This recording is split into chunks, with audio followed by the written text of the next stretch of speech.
महाराष्ट्र राज्यासह भारत देशातील अनेक राज्यांमध्ये कार्यरत असलेल्या राज्य मराठी पत्रकार परिषद या पत्रकार संघटनेचा पत्रकार मार्गदर्शन मेळावा आणि ओळखपत्र वाटपाचा कार्यक्रम काणेफाटा या ठिकाणी साई सेवाधाम ट्रस्ट येथील कार्यालयामध्ये उत्साहात संपन्न झालाय। राज्य मराठी पत्रकार परिषदेचे राष्ट्रीय संस्थापक अध्यक्ष माननीय मधुसूदन कुलथे आणि राज्य मराठी पत्रकार संघाचे राज्य उपाध्यक्ष माननीय प्रवीण भाऊ शिंदे यांच्या मार्गदर्शनाखाली सदर कार्यक्रम संपन्न झाला।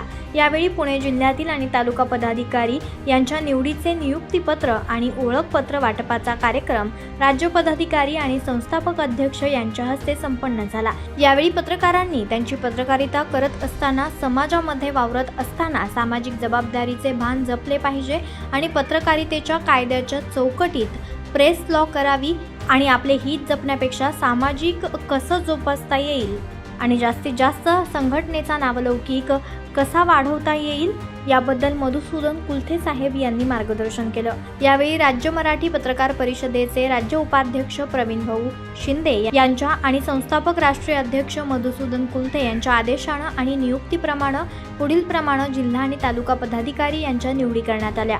पुणे विभागीय संपर्क प्रमुख ज्ञानेश्वर पाटेकर, त्याचबरोबर पुणे जिल्हा कार्याध्यक्षपदी आयुब शेख, दौंड हवेली शिरूर जिल्हा विभाग संपर्क प्रमुखपदी बाबा इनामदार, पुणे जिल्हा संपर्क प्रमुख अमित पासलकर, पुणे महानगर कार्याध्यक्षपदी मयूर गुजर, चिंचवड विधानसभा अध्यक्षपदी अभिजित पाटील, त्याचबरोबर मावळ तालुका अध्यक्षपदी प्रवीण पवार, आंबेगाव तालुका कार्याध्यक्षपदी संग्राम भास्कर सावंत इत्यादींची निवड करण्यात आली आहे आणि निवड केल्यानंतर सदर पदाधिकारी यांना मधुसूदन कुलथे आणि राज्य उपाध्यक्ष प्रवीण शिंदे यांच्या हस्ते नियुक्तीपत्र आणि ओळखपत्र वाटप करण्यात आलं। यावेळी मधुसूदन कुलथे आणि प्रवीण शिंदे यांच्या हस्ते नवनियुक्त पदाधिकाऱ्यांना शाल श्रीफळ देऊन सत्कार करण्यात आला। यावेळी राज्य मराठी पत्रकार परिषदेचे कॅलेंडरचे प्रकाशन संस्थापक अध्यक्ष मधुसूदन कुलथे यांच्या हस्ते करण्यात आलं। यावेळी जुन्नर, आंबेगाव, खेड, शिरूर तालुक्यातील राज्य मराठी पत्रकार परिषदेचे पदाधिकारी, सदस्य आणि राज्य मराठी पत्रकार परिषद संलग्न सखी मंचच्या महिला पदाधिकारी उपस्थित होत्या। यावेळी कार्यक्रमाचं सूत्रसंचालन मधुकर अभंग यांनी केलं तर आभार देवेंद्र ओव्हाळ यांनी मानले। या कार्यक्रमाप्रसंगी खेड तालुका अध्यक्ष सुनील वागचौरे आणि असंख्य पदाधिकारी सदस्य उपस्थित होते। अध्यक्ष आदरणीय मधुसूदन कुलथे, जिल्हा उपाध्यक्ष डॉक्टर देवेंद्र ओव्हाळ, मावळ तालुका अध्यक्ष प्रवीण पवार साहेब। आज राज्य मराठी पत्रकार परिषदेमध्ये आपण सर्वजण संघटित झालो। संघटित व्हायचं माणसं संघटना म्हणजे काय? एका विचाराने, एका ध्येयाने प्रेरित होऊन माणसं एकामेकांना विचार जोडत त्याला संघटना। संघटनेचे ध्येय धरून सगळ्यांनी झोपाव खूप काही उशीर झालेला आहे कार्यक्रमाला। साहेबांचं आपल्याला मार्गदर्शन घ्यायचे, इथून पुढे सगळ्यांनी वेळेत घ्यावा, तीच नंबर आहे। शिंदे सर आमचे मार्गदर्शक सुधाकर अभंग, वंचित बहुजन आघाडीच्या मावळ तालुका अध्यक्ष श्वेताई कदम आणि सर्व पत्रकार बंधू आणि भगिनींनो, आज या ठिकाणी कालच मला सुधाकर अभंग गुरुजींचा फोन आला का कुलथे सर आपल्याकडं कमी देणार आहे, शिंदे सर आणि कुलथे सर, परंतु काही कामानिमित्त मीही बाहेर होतो। सरांना सगळी सोय करायला सांगितली।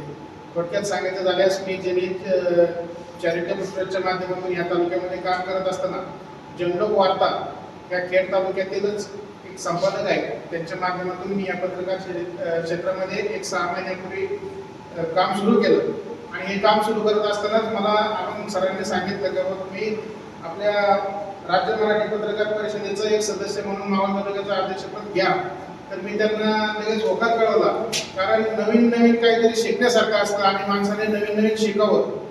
म्हणजे एका क्षेत्रामध्ये काम करत असताना दुसऱ्या पर्यायी जर क्षेत्रामध्ये कुठलं काम करण्याची जर संधी आली तर ती सोडू नये, असं मी या विचाराचं आहे।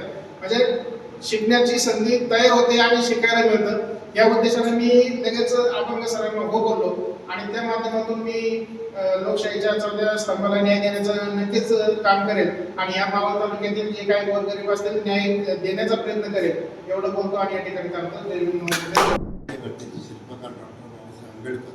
पत्रकारितेचे जनक लोकमान्य टिळक, आचार्य जांभेकर आणि सर्व या महामानवांना त्रिवार वंदन करतो। मी आजच्या या कार्यक्रमाला थोडक्यात बराच वेळ झालेला आहे, तरीसुद्धा आपण सर्वांची भेटी झाली. ही भेट हे फार महत्त्वाची असते आणि ऋणानुबंधानुसार होतं. तसं आता माझं मूळ अमरावती आहे, पण अमरावतीवरून इथपर्यंत येणं म्हणजे हे कुठे ऋणानुबंध बांधलेले आहे आणि त्यामुळं मला इथं येण्याचा योग आलेला आहे. आजच्या या कार्यक्रमासाठी आमचे सन्माननीय राज्य उपाध्यक्ष रवीजी शिंदे हे माझ्यासोबत आलेले आहेत. इथं मावळ तालुक्याचे तालुकाध्यक्षांची आज नियुक्ती झालेली आहे आणि अपेक्षा करतो की मावळ तालुका हा सगळ्या जिल्ह्यातच नव्हे तर महाराष्ट्रात चांगल्या पद्धतीनं एक चांगला प्रगतिशील होईल आणि चांगली टीम इथं उभी राहील की जी टीम पूर्ण महाराष्ट्रालाच नव्हे तर भारताला पूर्ण मार्गदर्शन करण्याची तेवढी पात्रता त्यांच्यामध्ये राहील. आणि या पद्धतीनं आज माझ्यासोबत आलेले अनेक सर्व मंडळी आहेत. आमच्या अभंगसाहेब हे नेहमी सातत्याने प्रवचनकार आहेच ते, परंतु त्यासोबतच त्यांचं फार मोठं प्रबोधन असतं आणि त्या माध्यमातून त्या पत्रकार संघटनेला सुद्धा त्यांचं प्रबोधन आणि त्यांचं मार्गदर्शन सातत्याने लाभावं या भूमिकेतून त्यांची सुद्धा फार मोठं मोलाचं कार्य आहे. आणि आज सर्व त्यांनी एवढी मोठी टीम उभी केलेली आहे. आज पुणे अमरावती शहरातून ही संघटना निघाली. गेल्या 7 वर्षापूर्वी आता मला पत्रकारितेत जवळपास 48 वर्ष झाली आणि 48 वर्षात मी 19 वृत्तपत्रांचं दैनिक वृत्तपत्रांचं संकलन केलेलं आहे. आज जवळपास 50,000च्या वरती बातम्या लिहिल्या. आजची पत्रकारिता त्या वेळेची पत्रकारिता मी 78-79ला पत्रकार झालो आणि 78-79ला काय परिस्थिती होती हे त्याची तुम्ही कल्पना करू शकता. आणि त्या पद्धतीनं दिवस जसजसं पालटतो तसतसं प्रगती होत असते. प्रगतीच्या माध्यमातून आज पत्रकारिता हे पूर्ण स्वरूप बदललेलं आहे. आज क्षणात एक बातमी तुम्हाला इथं काही घटना झाली एका क्षणात पूर्ण जगापर्यंत पोहोचते. पण त्यावेळेची पत्रकारिता खूप कठीण होती. त्यावेळेचे आम्ही फिरत होतो जंगल आम्ही पायी फिरायचो. काही साधनं नव्हते, कोणची व्यवस्था नव्हती, तरी सुद्धा एक हुरूप होता आणि एक अति दुर्गम भागातली एखादी बातमी राज्यापर्यंत जावी ही आमची पत्रकारिता होती. आणि ती पत्रकारितेचं त्याच्यात एक मोलही वेगळं होतं आणि त्या मोलाच्या माध्यमातून आम्हाला त्याचा आनंद मिळत होता. आज पत्रकारिताचं स्वरूप बदललेलं आहे. आज टेक्नॉलॉजी डेव्हलप झालेली आहे. आज आपण क्षणात प्रत्येकाशी भेटू शकतो. पहिल्यांदा बातमी एखादी यायची तर 3-3, 4-4 दिवसानंतर वाचायला मिळायची. आज एका 5 मिनिटाच्या क्षणात तुम्हाला बातमी मिळते. आज मुंबईत काय झालं, दिल्लीत काय झालं, कलकत्त्यात काय झालं हे एका क्षणाला आपण जोडलं गेलेलं. आणि ही पत्रकारिता जरी वाढली असली तरी पत्रकारांची नैतिकता ही कुठंतरी घसरत जाते. हे सुद्धा आपल्याला विसरून चालता येणार. कारण जसजसं मोहोळ वाढत असतं, जसजसं वातावरण वाढतं त्या वातावरणात वेगवेगळ्या वृत्ती तयार होतात आणि वृत्ती ज्यावेळेस तयार होते त्यावेळेस प्रत्येकाची जेवढे आपण म्हणतो जेवढी व्यक्ती तेवढी प्रवृत्ती. त्या प्रवृत्तीच्या माध्यमातून थोडासा बदल झालेला आहे. परंतु तरी सुद्धा आज पत्रकारितेच्या ज्या ज्या वेगवेगळ्या शाखा झालेल्या आहेत. एक इलेक्ट्रॉनिक मीडिया आलेली आहे, त्याच्यानंतर आज आता यूट्यूबची मीडिया आलेली आहे, त्याच्यानंतर आज पहिले तर सुरुवातीला प्रिंट मीडिया होती. प्रिंट मीडियाचे म्हणजे जी बातमी लिहिली जात होती ती एक खात्रीलायक बातमी होती. आज प्रिंट मीडियाला आजही तेवढंच महत्त्व आहे. कारण ती बातमी प्रिंट होते आणि प्रिंट झालेली बातमी ही पूर्ण आधारांविषयी असते.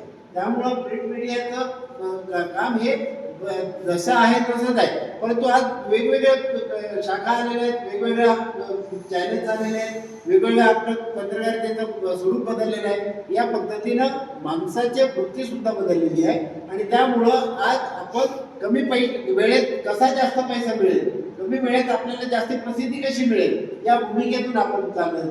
परंतु माझं एक प्रामाणिक मत आहे की ज्याची लेखणीवर निष्ठा आहे, ज्याची लेखणी तुमच्या पत्रकारितेवर निष्ठा आहे, ज्याचे प्रेम आहे आणि तो आज ज्या पद्धतीने काम करतो त्या कामाला त्याला थोडासा वेळ लागेल परंतु निश्चितपणानं ते कायमस्वरूपी तुम्हाला त्याची आठवण राहील.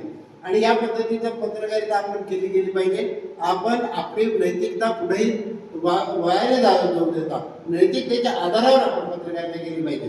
याच माध्यमातून आम्ही पत्रकारिता काम करत असताना आम्हाला लक्षात आलं की आम्ही या पत्रकारांसाठी केलं पाहिजे. या भूमिकेतून आम्ही संघटनेची स्थापना केली. संघटनेचं काम जवळपास 20-22 वर्षापासून मी संघटनेचं काम करतो.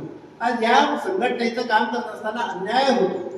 कारण ज्यावेळेस माणूस प्रसिद्धीच्या जोतात वरती जातो त्यावेळेस त्याला दाबण्याचा सातत्याने प्रयत्न होतो आणि म्हणून त्यावेळेस त्याच्यावर कुठेतरी अन्याय होतो म्हणून मग त्याच्यासाठी कुठेतरी कोणी उभं राहिलं पाहिजे. कारण आपण ज्या लोकांना मोठं करण्याचा प्रयत्न करतो ते लोक कधीच तुमच्या पाठीशी राहणार नाही आणि म्हणून आपली टीम आपण उभी केली पाहिजे, आपले सवंगडी आपण उभे केले पाहिजे, आपली एक संघटन शक्ती आपली तयार केली पाहिजे की जी शक्ती आपल्या पाठीशी सातत्याने उभी राहील आणि त्या पद्धतीने आपण काम केलं पाहिजे. म्हणून या संघटनेची स्थापना झाली.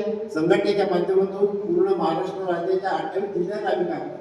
आज या महाराष्ट्रातच नव्हे तर मध्य प्रदेशचे 5 जिल्हे आमच्या सोबत काम करतात आणि या पत्रकारांसाठी काहीतरी करावं म्हणून आज आता मी लवकरच आता बँकेनं सुद्धा एक पूर्ण महाराष्ट्रात कुठेही बँक नाही आहे, पत्रकारांची बँक असली पाहिजे.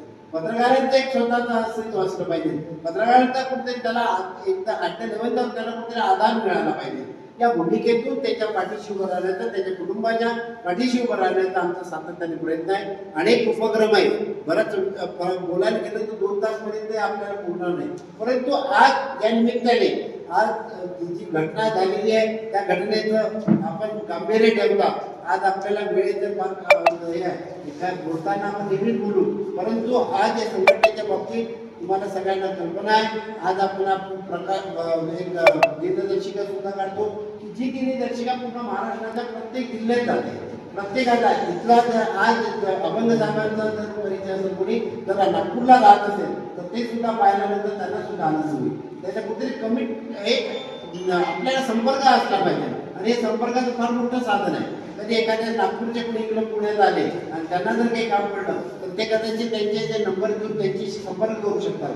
कधी औरंगाबाद छत्रपती संभाजीनगरच्या येतात ते म्हणजे महाराष्ट्रातल्या कुठल्याही भागात कुठेही आहे प्रत्येक ठिकाणी आपली ही संघटन शक्ती तयार झालेली आहे.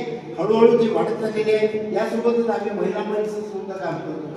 त्या महिला मंचच्या माध्यमातून आम्हाला असं करायचं आहे की जे सामाजिक काम करण्याची भूमिका आहे परंतु त्यांना कुठेही पॉलिटिशियन नाही आहे, त्यांना राजकारण नको आहे, त्यांना कुठेही प्रामाणिकपणे समाजाचं काम करायचं आहे आणि बरेचशा महिलांची समस्या महिला समजू शकतात. कितीही असलं तरी त्यांना न्याय मिळवून देण्यासाठी त्या महिलाच पुढे येऊ शकतात आणि म्हणून त्यांना येत असताना प्रत्येक त्यांना या प्रशासनाच्या खूप अडचणी जातात, प्रशासनाचे खूप अडथळे येतात आणि म्हणून पत्रकार हा त्याच्या पाठीशी उभा राहायला पाहिजे. म्हणून आम्ही आमच्या संघटनेच्या माध्यमातून महिला मंच सुद्धा उभा केलेला आहे. तर महिला मंच पूर्ण महाराष्ट्राच्या प्रत्येक ठिकाणी आहे आणि महिला मंचचं सुद्धा चांगल्या पद्धतीनं काम चालू आहे. आम्ही लवकरच या बँकेच्या माध्यमातून त्यांना सुद्धा सक्षम करण्याचं एक चांगला उद्योग समूह उभा करण्याचा अशा वेगवेगळ्या योजना आहेत, परंतु त्या जोपर्यंत फलान्वित होत नाही, जोपर्यंत आपण ते कार्यान्वित करत नाही तोपर्यंत त्याला सांगण्याचा आणि त्याच्याबद्दल बोलण्याचा काही अधिक आपला अर्थ नाही आहे. आणि म्हणून जे करायचं आहे ते आपण आपल्याच लोकांच्यासाठी करायचं आहे की लोकांनी प्रत्येकाने आपण फक्त माझे एकच प्रामाणिकपणे आणि विनंती आहे सगळ्यांना की निष्ठा ठेवताना संघटनेवर सुद्धा तेवढीच निष्ठा ठेवा की जे आपलं म्हणून करतात. आपल्याला संघटना काय देते किंवा मला संघटनेतून काय मिळते याच्यापेक्षा मी संघटनेला काय देतो हा प्रश्न प्रत्येकाने आपल्या आत्मचिंतनातून ठेवला पाहिजे आणि संघटनेसाठी नाही नव्हे तरी काही क्षण आपण संघटनेला दिले आणि ती संघटना माझी आहे, माझी म्हणण्यापेक्षा माझं काम आहे ते आणि मी ते केलं पाहिजे. या भूमिकेतून संघटनेचं जर काम केलं निश्चितपणानं चांगल्या पद्धतीने संघटनेचं हे होईल. आम्ही आहे तोपर्यंत आहे आम्ही करू, परंतु पुढेही संघटना ही निरंतर चालली पाहिजे एवढीच माझी रास्त अपेक्षा आहे. आणि आज मला इथं बोलण्याची संधी दिली. आज बरेचसे नवीन एक नियुक्ती आपण इथं जाहीर करीत आहोत. पुणे जिल्ह्याच्या दौंड, शिरूर आणि हवेली या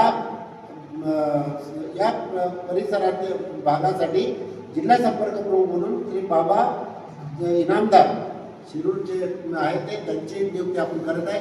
ते सुद्धा आज इथं त्यांना ब्युरो रिपोर्ट तेज तुफान न्यूज मावळ. आपण पाहत आहात तेज तुफान न्यूज, न्यायिक व निर्भीड बातम्यांचे सर्वांचे आवडते नेटवर्क.